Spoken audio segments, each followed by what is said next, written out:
Bismillahirrahmanirrahim. Assalamualaikum warahmatullahi wabarakatuh. Selamat pagi Bapak Ibu dosen penilai.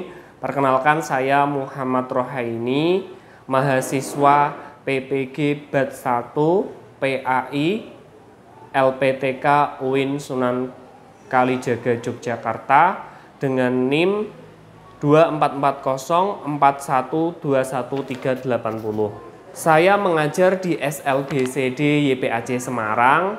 Hari ini Kamis 15 Mei 2025, saya akan melaksanakan atau mengerjakan tugas uji kinerja atau UKIN dengan model siswa kelas 3 SDLB Tunadaksa dengan materi menanamkan perilaku taat kepada orang tua sebagai implementasi dari pemahaman iman kepada kitab Allah dengan model pembelajaran discovery learning.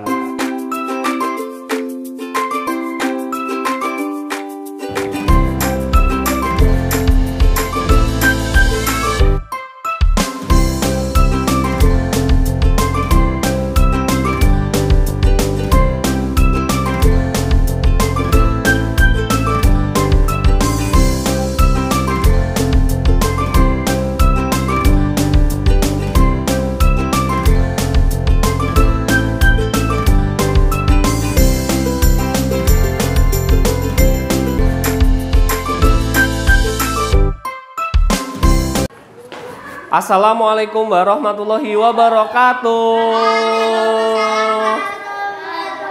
Selamat pagi anak-anak hebat semuanya. Apa kabarnya hari ini? Baik, semoga semuanya dalam keadaan sehat. Hari ini kita alhamdulillah dapat bertemu lagi dalam pembelajaran PAI, Pendidikan Agama Islam. Seperti biasa, sebelum kita mulai pembelajaran, kita membaca Asmaul Husna dulu, dilanjutkan berdoa. Ayo kita bersama-sama membaca Asmaul Husna. A'udzu billahi minasyaitonir rajim. Minaya rabbal alamin. Sopo anak solih? Aku anak soleh, rajin sholat, rajin ngaji.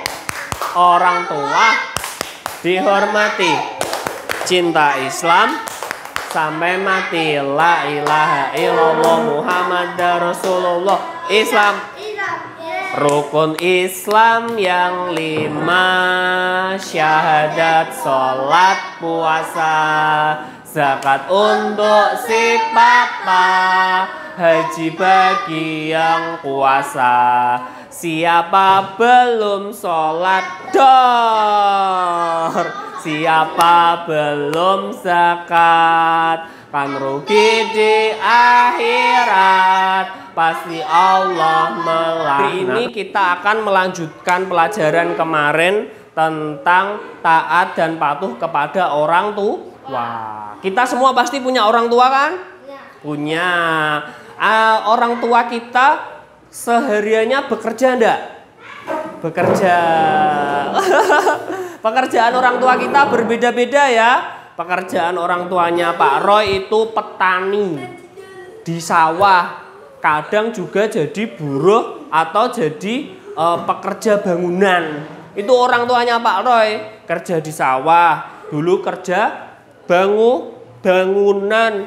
Jadi kuli bangunan dulu. Orang tuanya Pak Roy. Kalau orang tua kalian kerjanya apa? Coba, boleh tahu? Jadi penjual. Oh, pedagang, penjual makanan. Kalau Marcelo orang tuanya penjual juga. Sayur. Oh, berdagang di kantor. Pak Roy orang tuanya petani dan kuli bangunan dulu. Nah, orang tua kita bekerja itu capek enggak kalau kerja itu? Pasti capek kah?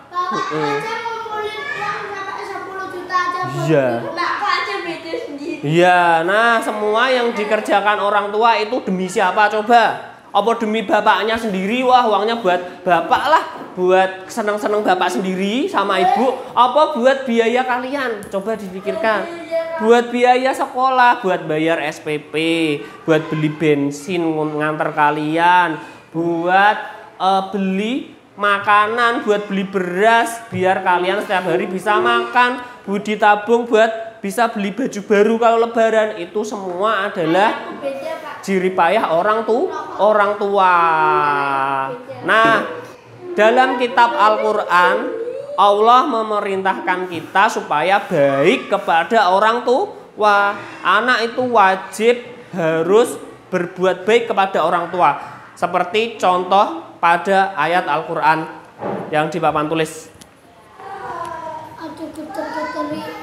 Nanti kita baca bersama-sama. Dan Tuhanmu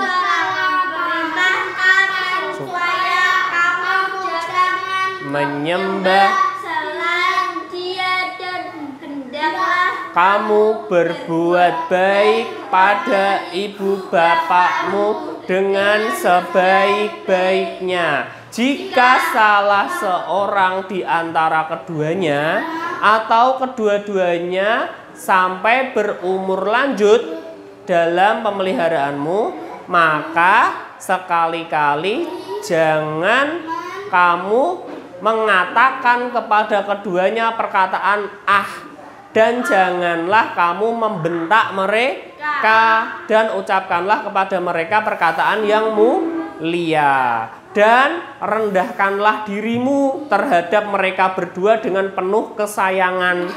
Dan ucapkanlah, wahai Tuhanku, kasihilah mereka keduanya sebagaimana mereka berdua telah mendidik aku waktu aku kecil. Quran surat Al-Isra ayat 23-24. Di Al-Quran Allah memerintahkan anak itu harus taat patuh kepada orang tua. Kalau orang tua kita sudah tua terutama, kita tidak boleh membantah atau berkata "ah". Kalian kalau disuruh orang tua biasanya bilangnya apa? Nanti dulu. Ose. Ya.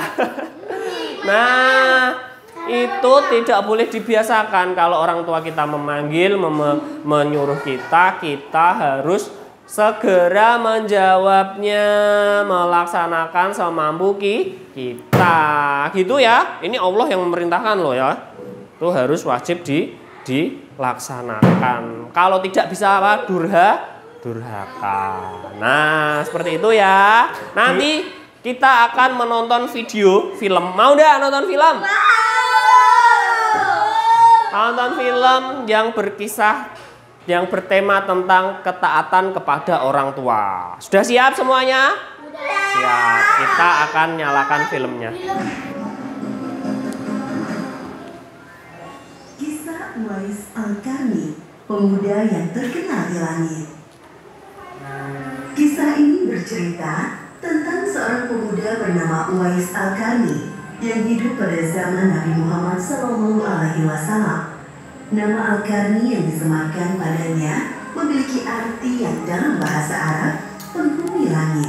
Baik, setelah kita tadi melihat video pembelajaran, video tentang kisah inspiratif Uwais Al-Qarni, tabi'in terbaik yang dikatakan oleh Nabi tabi'in terbaik yang menghormati atau memuliakan ibunya. Tadi kita lihat Uwais Al-Qarni apa yang dilakukan saat ibunya ingin pergi ke Mekah. Dengan cara apa tadi? Menggendongnya. Luar biasa sekali ya. Kemudian doanya Uwais Al-Qarni juga sangat luar biasa, menyentuh. Baik, setelah kita lihat video pembelajaran Uwais Al-Qarni tadi tentang kisah ketaatan anak kepada orang tua, khususnya ibu, dari kisah keteladanan Uwais Al-Qarni, kita akan belajar tentang hikmah apa saja yang bisa kita ambil, pelajaran apa saja yang bisa kita ambil dari kisah Uwais Al-Qarni tadi. Nah, ini Pak sudah merangkum 5 pertanyaan, 5 soal yang bisa kita jawab yang sudah kalian kerjakan tadi, dan ada PR-nya nanti dikerjakan di rumah. Nah, oke, baik, soal yang pertama kita bahas bersama ya. Soal pertama ini kita ada Iza yang datang, masih Iza. Nah, ayo nomor 1. mengerjakannya? Nomor 1, yang diberi gelar tabi'in terbaik oleh Nabi adalah siapa?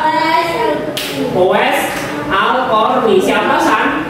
Uwais Al-Qarni. Coba lihat jawabannya betul enggak? Kalau betul dicontreng, kalau salah dibenarkan, dilengkapi. Uwais Al-Qarni ya, yang diberi gelar tabi'in terbaik. Uwais Al-Qarni. Kemudian nomor 2, Uwais Al-Qarni ditinggikan derajatnya oleh Allah karena berbakti pada orang tua. Mana jawabanmu? Berbakti pada orang tua.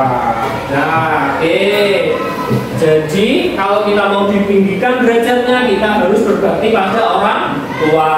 Kemudian yang ketiga, dengan cara apa Uwais Al-Qarni memberangkatkan haji ibunya dari jalan apakah? Nah, saking cintanya Uwais pada ibunya, Uwais nggak punya uang, nggak punya bekal untuk berangkat haji dulu itu harus naik unta. Uwais nggak punya unta, nggak punya uang buat nyewa unta, tapi kepingin mengantarkan ibunya haji. Saking cintanya pada ibu, Uwais menggendong ibunya sampai Mekah. Nanti. Nah, kemudian nomor 4, doa yang dipanjatkan Uwais saat di Makkah agar Allah mengampuni dosa ibunya. Jadi Uwais berdoa tidak untuk dirinya sendiri, ya Allah jadikan aku kaya raya, tidak seperti itu. Jadikan aku punya pangkat tinggi, tidak seperti itu. Tapi doanya Uwais meminta agar Allah mengampuni dosa ibunya. Kenapa? Karena kalau Allah mengampuni dosa ibu dan ibu ridho kepada kita akan otomatis masuk surga ridhonya ibu. Nomor 5, apa hikmah yang dapat kita ambil dari kisah Uwais Al-Qarni? Hikmahnya apa, San? Nah, biar terus kok. Hikmahnya apa yang bisa kita ambil dari kisah Uwais Al-Qarni?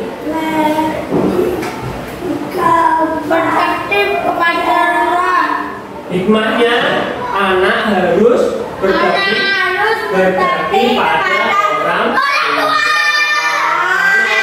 Ya sudah bersusah payah membesarkan kita, mencari nafkah untuk biaya hidup kita harus berbakti. Kalau kita berbakti akan ditinggikan derajatnya oleh Allah. Nah, itu PR, perbuatan baik pada orang tua apa yang sudah kamu lakukan minimal 3.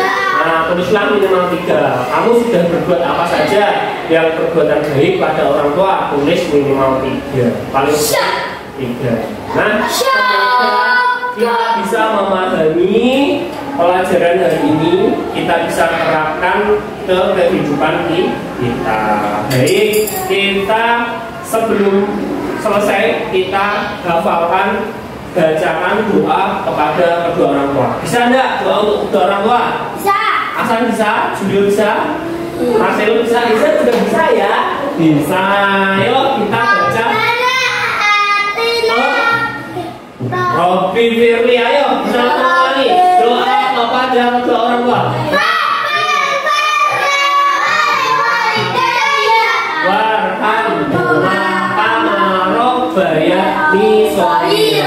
Artinya, ya Allah, ampunilah dosaku dan dosa-dosa kedua orang tuaku, dan sayangilah mereka sebagaimana mereka menyayangiku waktu aku kecil. Itu doa bisa dibaca selesai sholat lima waktu. Nah, itu ya, semoga orang tua kita diberikan selalu kesehatan, diberikan rezeki yang banyak, dan kita bisa menjadi anak yang membanggakan orang tua. Ya, kita tutup pertemuan kali ini. Jangan lupa PR-nya dikerjakan, dan kita harus selalu berusaha jadi anak yang berbakti pada orang tua, taat kepada orang tua. Kita baca doa kafatul majlis. Subhanakallahumma wa bihamdika asyhadu an